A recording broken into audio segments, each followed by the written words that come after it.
All right, let's peel back the layers on something I think is incredibly valuable for anyone looking to really sharpen their business instincts. Today, we're taking a deep dive into a pretty unique source, an actual examiner's report from the March-June 2025 Performance Management Exam. Right. Now, don't let the word exam fool you. This isn't just for students, is it? No, not at all. Think of it as a kind of behind-the-scenes look. Yeah, where people excel and maybe more importantly, where they often stumble when tackling, real-world business problems. And what's truly fascinating about this report, I think, is that it's far more than just a grading rubric. It's really quite a comprehensive guide. Okay. It meticulously dissects common analytical pitfalls. Yeah. And crucially, it highlights the effective strategies used by high performers. Right. It covers critical areas like internal controls, precise cost analysis, strategic budgeting, showing not just what went wrong, but why, and importantly, how to get it right in practice. Exactly.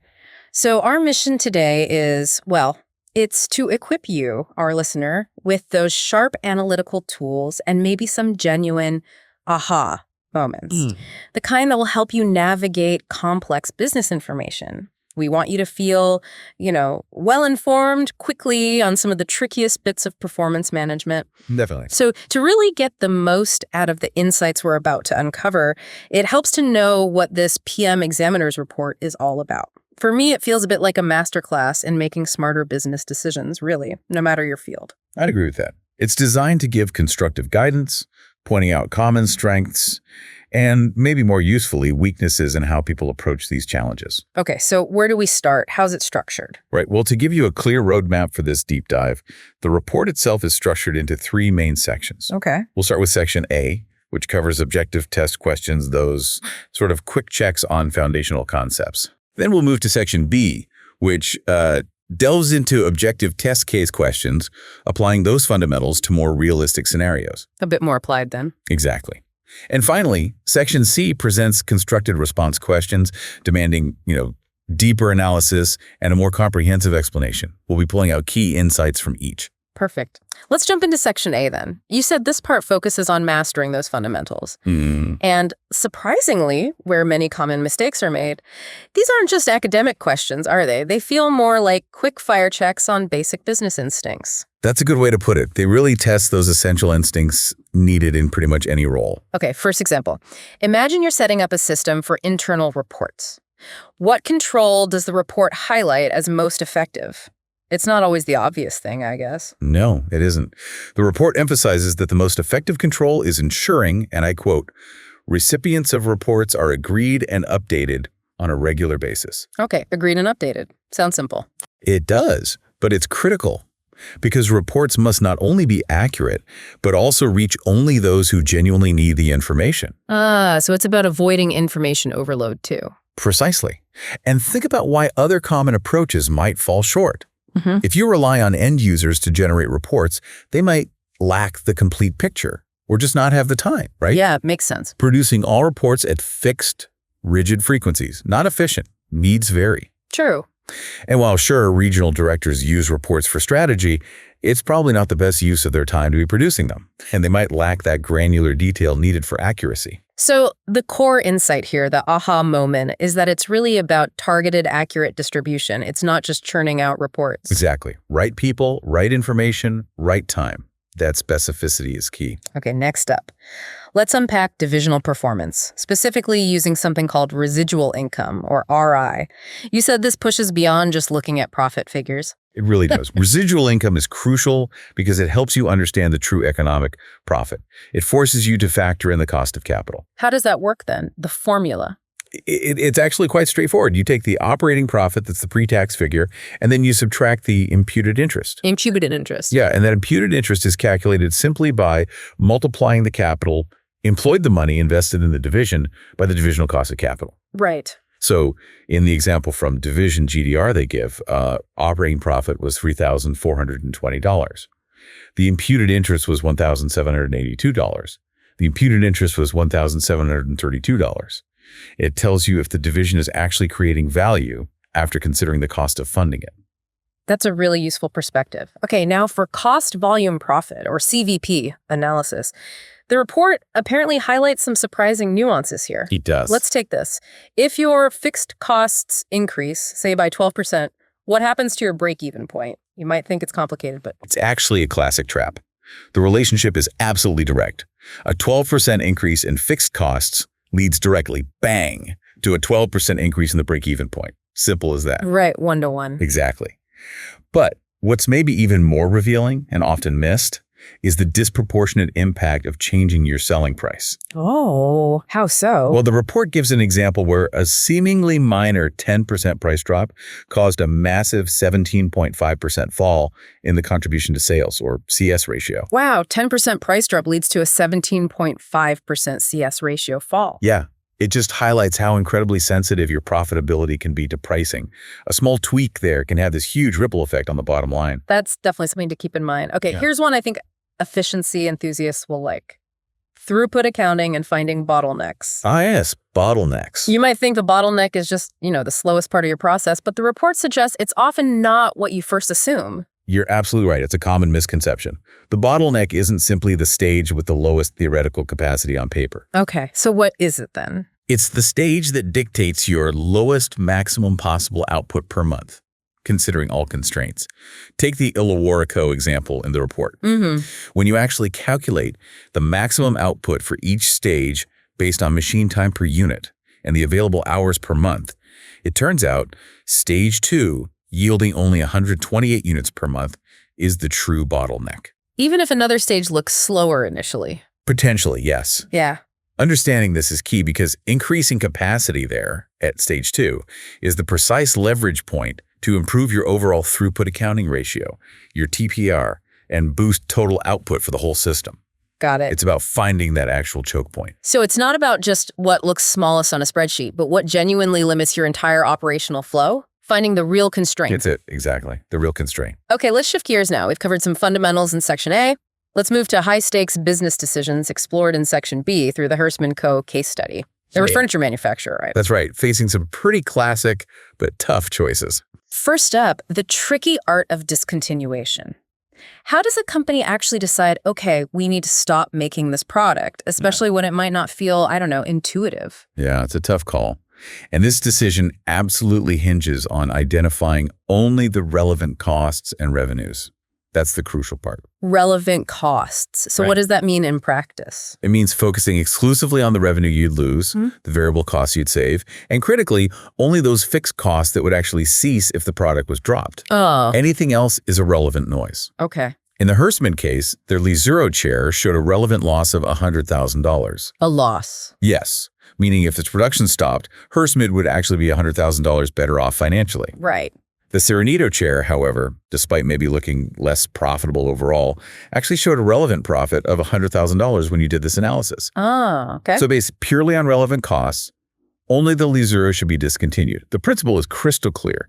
Any product generating a relevant loss should probably go. That's a great way to cut through the noise. But here's a thought. Are there ever valid reasons to keep a product going, even if it is making a loss based on those relevant costs? It kind of flies in the face of financial sense, doesn't it? It definitely can seem that way. But the report highlights two really critical, valid reasons why you might do that. Okay. One, if the product is complementary to other profitable products, discontinuing it could actually drag down sales of those winners. Ah, like the loss-leading printer that sells expensive ink cartridges. Exactly that kind of idea. Or maybe a loss-making coffee table that helps sell profitable sofas. You cut the table, sofa sales might suffer. Okay, makes sense. What's the second reason? The second is strategic. Selling a product at a loss can be a deliberate move to gain market share, maybe break into a new market, or fight off a competitor. Like a penetration pricing strategy almost. Precisely. It connects to that bigger picture of portfolio management and long-term strategy. Sometimes you prioritize market position over immediate profit. Got it. All right, moving on to another big decision for Hersman, outsourcing. The classic make-or-buy dilemma. Should they make their furniture in-house or get it from an external supplier? How do you approach that? Yeah, the make or buy, it boils down to comparing the relevant costs of each option. Okay, relevant costs again. Always relevant costs. Yeah. So you compare the supplier's purchase price against your internal variable costs, plus any fixed costs that are directly attributable to making that product internally and, crucially, would disappear if you outsourced. Right, the avoidable fixed costs. Exactly. For HRSMid, after they did all the detailed calculations, it turned out only the Serenito chair showed a net benefit to manufacturing internally. Only one of them. Yep. For the other two, the Comfro and the Zero, it would actually be more cost-effective for them to buy those from the external supplier, Hampar Co. So it's not a blanket decision. You really have to analyze product by product. Fascinating. Okay, and what about using existing assets? Let's say HRSMid has a machine they already own. What's the true cost of using that machine for a new special order? Is it the price they originally paid? The sunk cost fallacy trap. No, the original purchase price, $80,000 in HRSMid's case, is what we call a sunk cost. Right. It's money already spent, gone, completely irrelevant to future decisions, like this special order. So what is the relevant cost then? The relevant cost here is the opportunity cost. What are you giving up by using the machine for this order? Okay. For HRSMid, that machine could generate $110,000 in net income if it were used for other products instead. Its replacement cost was higher, $120,000. Right. So the relevant cost is the lower of those alternatives. You're sacrificing the $110,000 in lost net income from other products. That's the figure that should drive your decision, is the profit you forego. The profit you forgo, that's the key. Okay, finally for HRSMid, let's look at minimum pricing. Their finance director considered setting a minimum price for a special order. Sounds sensible, but what are the hidden traps here? Yeah, it sounds straightforward, just cover your costs, right?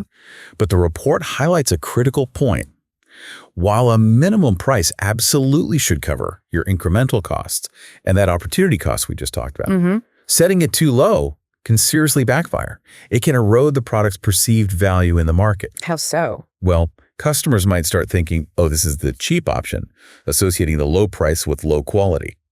And what looks like a good short-term win, getting that special order can have nasty long-term consequences. Like what? It can make it incredibly difficult to raise prices later on normal orders without alienating those customers. It impacts retention, brand image. Right. So it's not just about covering immediate costs. It's about protecting your brand and your future pricing power.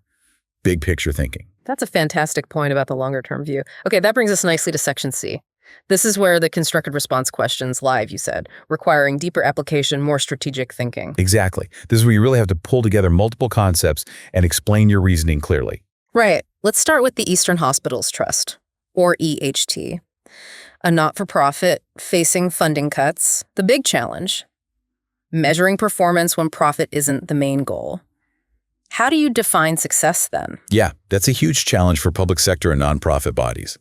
This is where the report brings in the 3 E's. The 3 E's. Economy, efficiency, and effectiveness, usually framed within a value for money context. Okay, can you break those down? Sure. And the report stresses you need the complete definitions, not just buzzwords.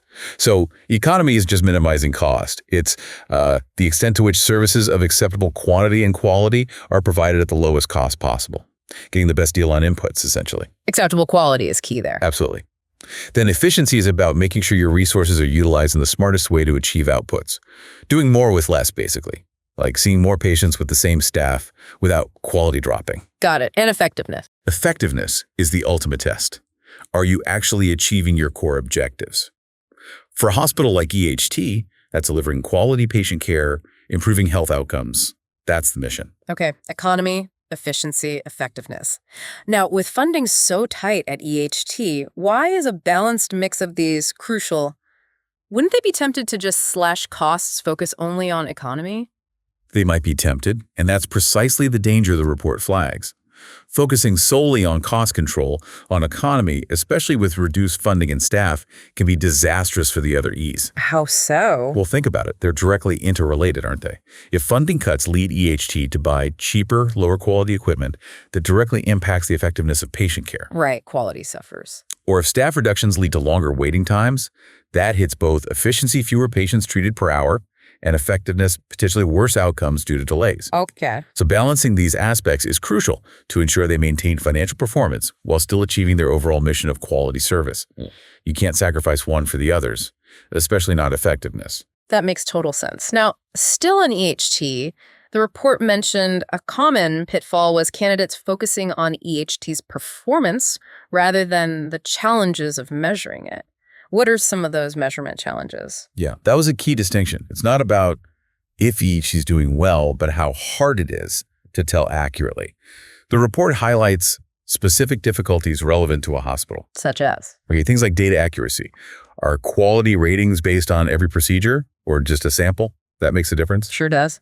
Then there's subjectivity. How patients rate their quality of care can vary wildly based on expectations, or maybe it's relatives providing input, not the patient. Very subjective.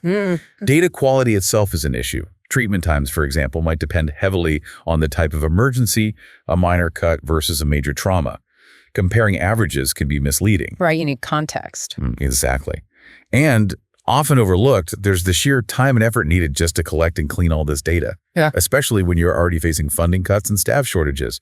Getting good data is a challenge in itself, never mind analyzing it. The tool is only as good as the data, and getting good data is tough. Got it. Okay, our final deep dive example. Quality Tires Co. They were moving to activity-based budgeting, ABB. Sounds complex. It definitely is more complex than traditional budgeting. The report shows the calculations involved get pretty granular. Oh, granular. Well, for example, for material ordering costs, you might need to incorporate probabilities for potential decreases in orders, not just use last year's number. Okay. For things like machine setups or quality inspections, you first need to forecast very specific production quantities, figuring out sales, opening inventory, closing inventory targets. Then you work out batch sizes and inspection frequencies based on those detailed production plans. Wow, lots of steps. And even things like delivery costs might need the high-low method to accurately split out the fixed and variable parts before you can budget them properly, perhaps then inflating them for next year.